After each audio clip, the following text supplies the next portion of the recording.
Hello guys, Omni here. We are back with Supergirl this week, and I'm not sure when we'll be back after this because the next episode's air date is still TBD with everything going on in the world right now, and I hope everybody is being very safe and taking all the necessary precautions, taking this thing seriously. I really appreciate you guys. I hope you are all doing what you can to slow the spread of this virus going around. But that being said, let's escape reality for a minute. If you haven't seen last night's episode, be sure to tune out and come back once you have, because honestly, other than the first episode, the first couple of episodes back from Crisis, this was the first episode for a little while that I actually had a lot of fun watching. And I think most in part that is due to the performance by Chyler, Alex, in this. Like, I really enjoyed her whimsy, her just every level of this character's emotional journey in this episode, even though the resolution to her conflict was not that great. We didn't really see the emotional journey. We didn't really see a perfect conclusion of that with her. The way this all resolves itself, basically, is what I'm getting at, was very poorly written. But the thing about this episode that was really fun was her taking on her grief, because this episode comes about the revelation last episode that Jeremiah has been found, her father, dead. And, you know, she's not wanting to go to the funeral and not facing all the horrible things he did, not reconciling with the things he chose to do to reconcile with that, all this, and her struggling with that side of herself, that these feelings that she has for everything her father did, basically.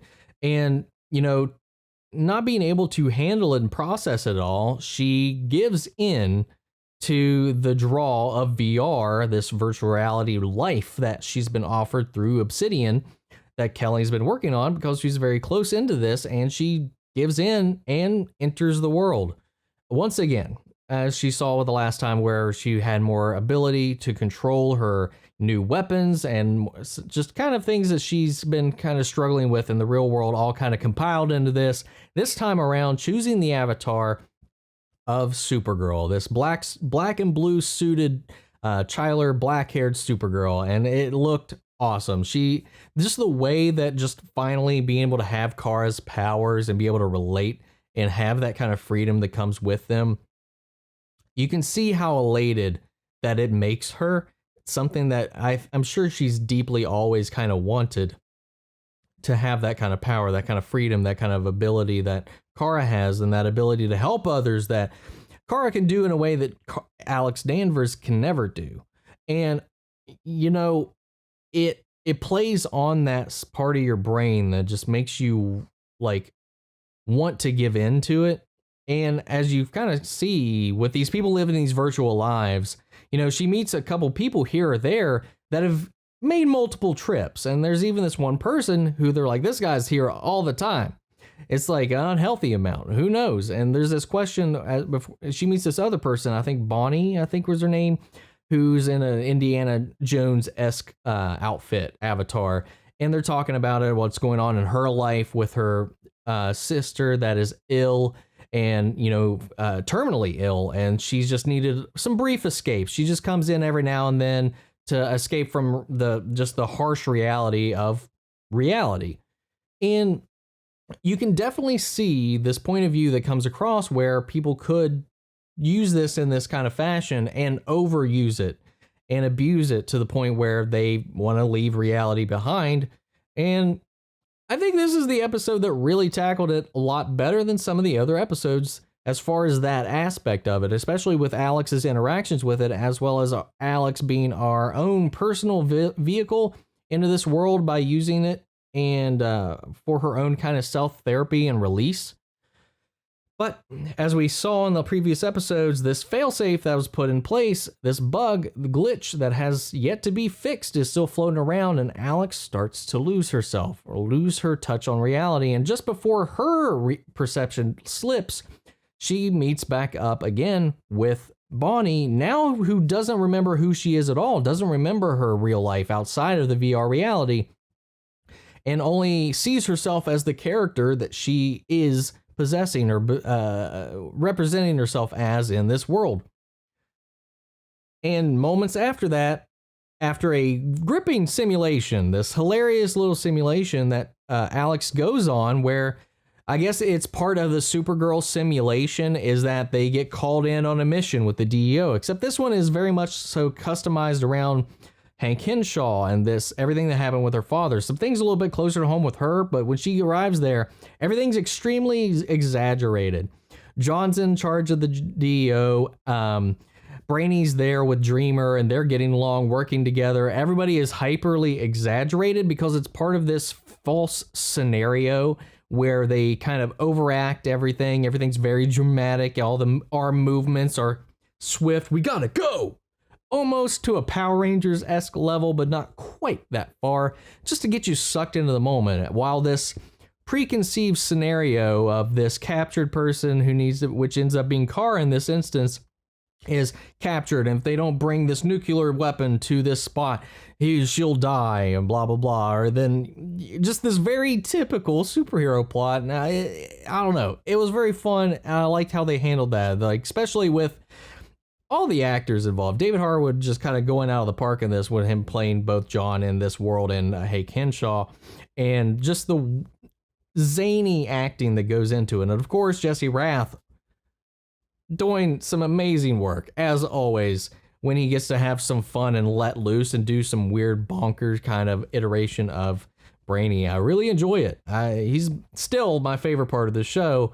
But Chyler just shines in this episode. Very, like, every range that you can see it play out on her face throughout this whole thing, especially the ecstasy of being able to live out this life she hasn't been able to do, or she's only really watched from the sidelines. Just, I don't know. And she gets swept up in it, and she loses herself.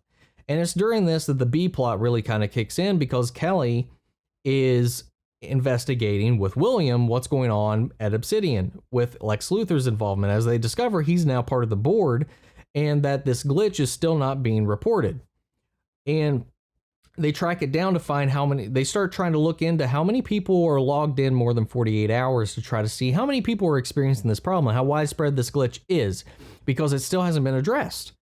And so William takes this to his NSA contact, who tracks it down, and he is able to actually locate the building where that hive of people who have been locked away are being stored and monitored, who are all kind of locked in and sucked in. He finds it, but he's not able to actually see it because it's cloaked. So I'm not sure how far that's going to go from there, but this leads Kelly to actually return after this talk with William. He gives her this talk about, Alex might say she needs to be alone to deal with these feelings, but maybe she really does need somebody. She should go home to your girlfriend, and she does. And that's when she finds her stuck, and she's unable to jab her out of it. She even tries to hit her with this shot that's supposed to help wake her up, and it fails.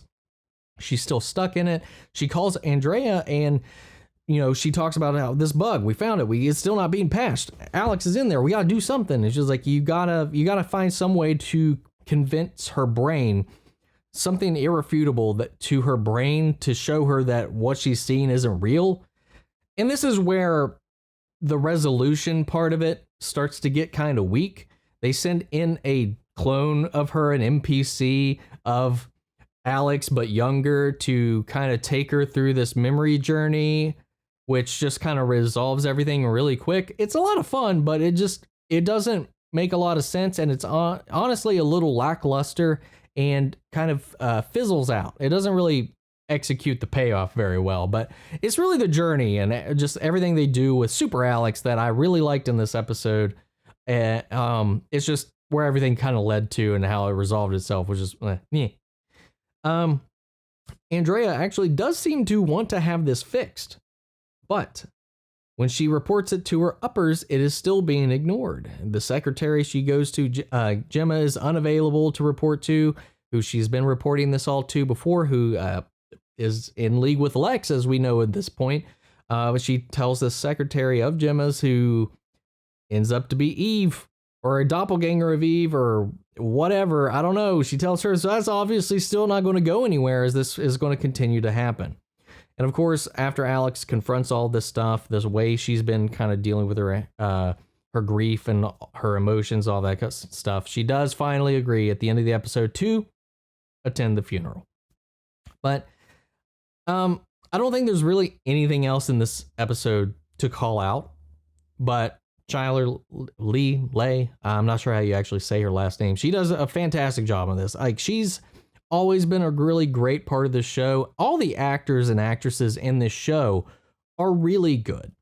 What the show kind of struggles with here and there a lot of the time is just balancing the A and B plots, as well as just kind of not knowing what to do with its characters, and also this struggle with the budget. There's clearly a budget issue with the show. It's been going on for a long time, and it's not ever something that bothers me. I could care less about the budget, how the CGI effects work, as long as the storylines are great and filled out with depth and all that stuff works out, and it's been hit or miss. This episode, though, however, was carried by Alex, the team, the actors. They always do a bang out job with whatever they have they're given.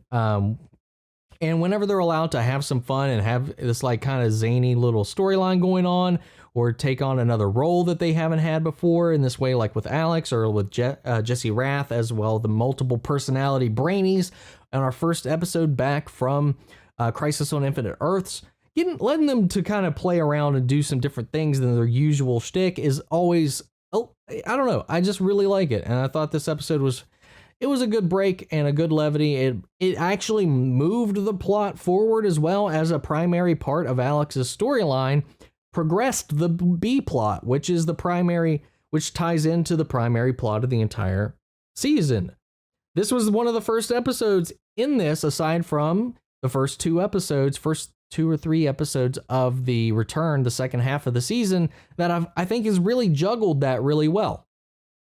It's not perfect. It still has its major flaws in this episode, but I can look past it for the enjoyment that this episode brought, at least. This was a good episode to watch. I had a lot of fun. I think that Alex is underrepresented in a lot of ways, and I like seeing her shine a lot in this, and kind of actually Kara take the sideline for the side seat for a little bit, and letting her, I don't know, there's just a lot of fun and play in this episode that I did enjoy and appreciate compared to some of the other ones.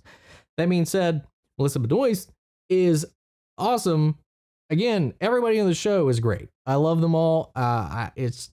They are never the problem with this show, but that being said, what do you guys think of this episode? Let me know your thoughts down in the comments below so we can carry on the conversation after the video. And if you like this, be sure to support the channel by liking, commenting, subscribing, and we'll be picking up and continuing whenever Supergirl does return.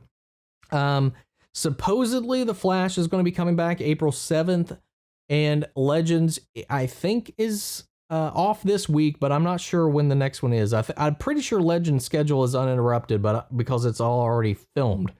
I could be completely wrong, but that being said, subscribe and you'll know when we talk about the next episode, because we'll be catching up on that as soon as that drops. So thank you guys for tuning in. I appreciate you all. Stay safe, stay healthy, and I will catch you guys in the next episode. Take care, everybody.